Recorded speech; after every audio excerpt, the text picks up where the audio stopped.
రాజన్న సిరిసిల్ల జిల్లా గంభీరావుపేట మండల సమీపంలోని ఎగువ మానేరు జలాశయం మత్తడి ఉధృతంగా ప్రవహిస్తుంది.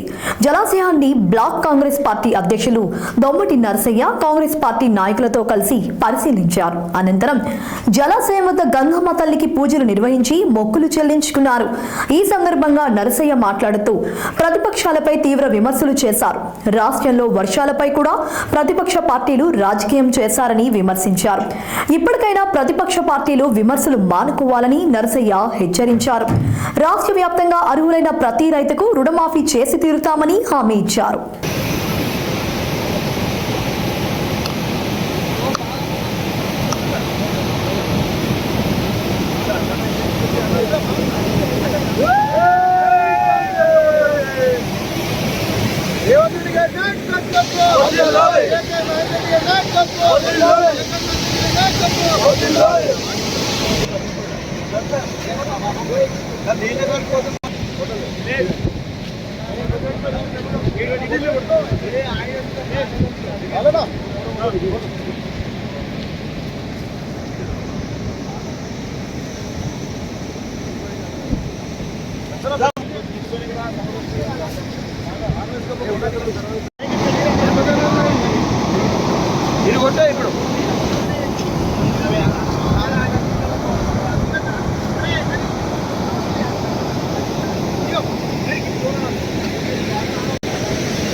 గత నెల రోజుల నుంచి బీఆర్ఎస్ నాయకులు ఏదైతే దుష్ప్రచారం చేశారో, రేవంత్ రెడ్డి వచ్చిండు నీళ్లు వాయ్ నిధులు వాయ్ అని చెప్పారు.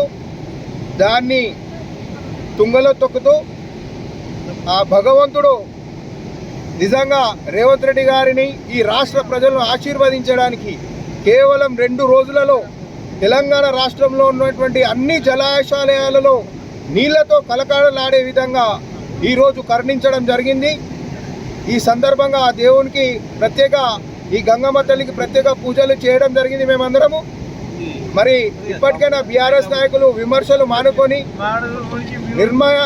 నిర్మాణాత్మకమైనటువంటి పాత్ర పోషించాలి. కానీ వానలు పడకపోతే ప్రభుత్వాన్ని తప్పిదం చేయడం, ఏదో 2-3కి రుణమాఫీ చేయకపోతే వాళ్ళను ప్రభుత్వాన్ని నిందించడం మానేసి ఇప్పటికైనా ప్రజా సమస్యలను పోరాటం చేయండి ప్రజాస్వామ్యబద్ధంగా. అంతేగాని ఇలా చౌకబారు విమర్శలు చేస్తే కాంగ్రెస్ పార్టీ ఊరుకోదు. మరి నిజంగానే గడిచినటువంటి 2 రోజుల నుంచి తెలంగాణ రాష్ట్ర వ్యాప్తంగా కూర్చుంటే వర్షాలకు అన్ని జలాశయాలు నిండడం నిజంగా కాంగ్రెస్ పార్టీ ప్రభుత్వం యొక్క నిజంగా చాలా అదృష్టంగా భావిస్తూ మరి రానున్నటి రోజుల్లో ఈ నీళ్లను కాపాడుకొని మరి వచ్చేటువంటి ఎండాకాలం పంటకు అందరికీ, రైతులందరికీ పంటకు నీళ్ళు అందించే విధంగా కార్యాచరణ రూపొందుతుందని తెలియజేసుకుంటూ ఈ కార్యక్రమంలో పాల్గొనే కాంగ్రెస్ పార్టీ నాయకులందరూ కూడా ప్రత్యేక ధన్యవాదాలు తెలియజేసుకుంటున్నాను. ఈరోజు 3 మండలాలకు మరి రైతన్నలకు మంచి ప్రధాని అయినటువంటి ఈ నర్మాల ప్రాజెక్టు ఏదైతే ఉన్నదో, నర్మాల ప్రాజెక్టు ఈరోజు పూర్తి స్థాయిలో కూడా నిండుకొని ఎల్లారెడ్డిపేట కావచ్చు, గంభీరావుపేట, ముస్తాబాద్ పోతే తంగలపల్లి వరకు కూడా పంటలకు ఒక వరప్రదాయినిలాగా ఉన్నటువంటి ఈ యొక్క గంగమ్మ ఎగువ మానేరు ప్రాజెక్టు ఏదైతే ఉన్నదో, ఈ ప్రాజెక్టు పూర్తిగా జలకాల సంతరించుకొని నీళ్లు దుంకుతా ఉంటే ఈరోజు రైతన్న గుండెల లోపల హర్షం వ్యక్తం చేస్తూ ఉన్నాడు. రైతులందరూ కూడా ఆనందం వ్యక్తం చేస్తూ ఉన్నారు. ప్రజలు సంతోషపడతా ఉన్నారు. ఏదైతే ఒక అపప్రద కాంగ్రెస్ వస్తే కాలం కాలేదు అని కొంతమంది ఏదైతే అపప్రద తీసుకొచ్చిరో, ఆ అపప్రద పూర్తి స్థాయిలో ఆ వరుణుడు కరుణించి ఈరోజు కాంగ్రెస్ అంటేనే రైతులకు ఒక వరం లాంటి పార్టీ, కాంగ్రెస్ అంటేనే అందరికీ కన్నతల్లి లాంటిది అనేటువంటి నిర్ణయం ఈరోజు వెలువడేటువంటి విధంగా అటు ప్రాజెక్టులు, పెద్ద పెద్ద ప్రాజెక్టులు నాగార్జున సాగర్ కానీ, శ్రీశైలం కానీ, చుట్టుపక్కల ఉన్నటువంటి ప్రాజెక్టులన్నీ కూడా నిండినాయి.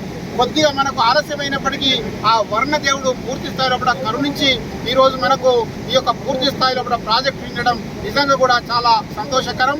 మరి అదేవిధంగా మా మిత్రుడు గంభీరావుపేట అధ్యక్షుడు అమీదు ఈరోజే కలెక్టర్ గారితో మాట్లాడడం జరిగింది.